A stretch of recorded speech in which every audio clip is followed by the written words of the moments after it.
Assalamualaikum warahmatullahi wabarakatuh. Kali ini kami akan menjelaskan titrasi permanganometri. Sebelumnya, perkenalkan kami dari kelompok 3 beranggotakan Aisyah Arum, Anissa Dwi, Arini Lufita, Faris Alfarazi, Nur Amirah, dan Trah Umi Alfiah.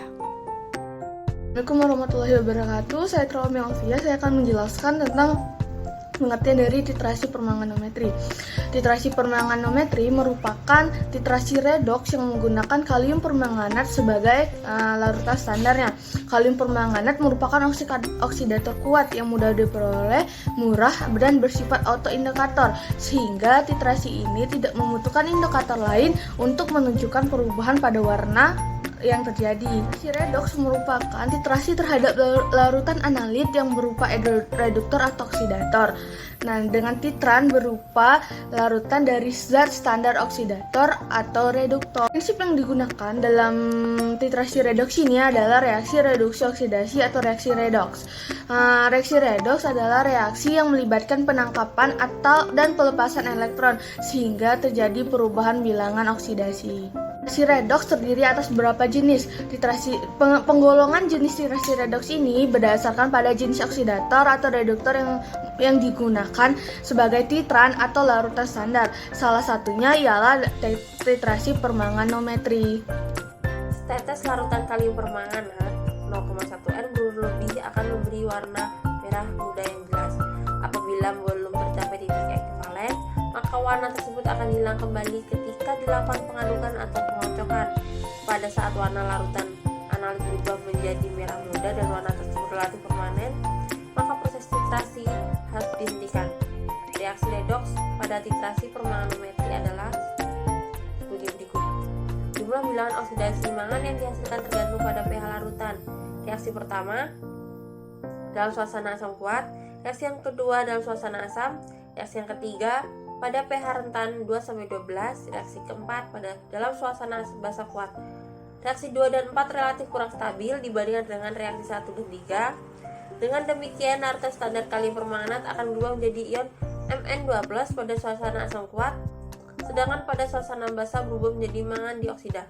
Larutan kalium permanganat sebelum digunakan distandarisasi terlebih dahulu dengan menggunakan larutan standar primer seperti arsen trioksida dan natrium oksalat.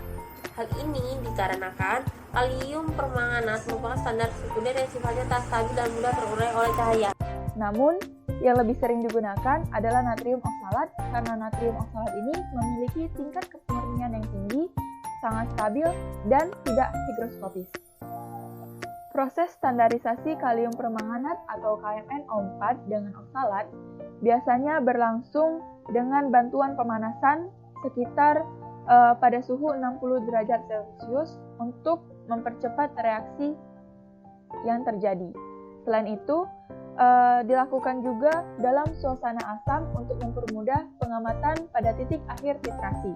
Nah, asam yang biasa digunakan dapat berupa H2SO4 atau HCl.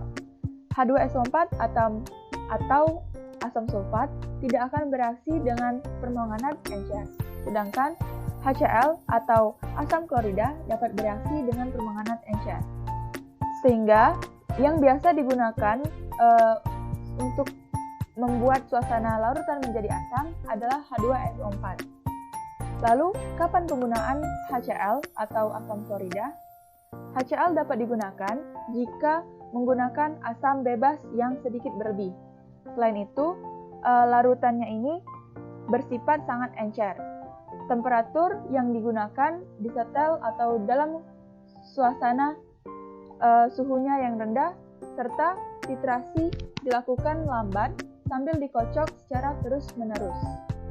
Penambahan kalium permanganat pada saat proses titrasi dilakukan dengan cara yang tidak terlalu cepat ataupun tidak terlalu lambat. Penambahan kalium permanganat yang terlalu cepat cenderung menyebabkan suatu reaksi antara MnO4- dengan Mn2+. Sedangkan penambahan yang terlalu lambat kemungkinan akan terjadi kehilangan oksalat karena oksalat ini dapat membentuk peroksida yang kemudian terurai menjadi air. Titrasi permanganometri dilakukan menggunakan buret yang berwarna gelap. Hal ini dikarenakan sifat dari kalium permanganat ini sangat mudah terurai oleh cahaya menjadi mangan dioksida atau MnO2, sehingga pada titik akhir titrasinya nanti diperoleh presipitat coklat, di mana seharusnya akan diperoleh larutan warna merah rose. Titrasi permanganometri ini selain digunakan untuk menentukan zat reduktor, dapat juga digunakan untuk menentukan kadar oksidator atau kadar dari ion kalsium dengan cara titrasi balik atau titrasi tidak langsung, di mana prosesnya kalsium diendapkan sebagai kalsium oksalat, serta selanjutnya endapan ini akan disaring, dicuci, dan dilarutkan dalam asam sulfat. Larutan yang diperoleh mengandung ion oksalat, sehingga dapat dititrasi menggunakan larutan permanganat.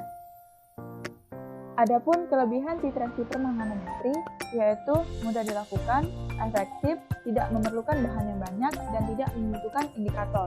Karena kalium permanganat yang digunakan pada titrasi permanganometri ini dapat menjadi indikator bagi kalium permanganat itu sendiri, di mana kalium permanganat ini berupa larutan berwarna yang ia dapat berubah warna ketika direaksikan dengan zat lain, atau bersifat autoindikator.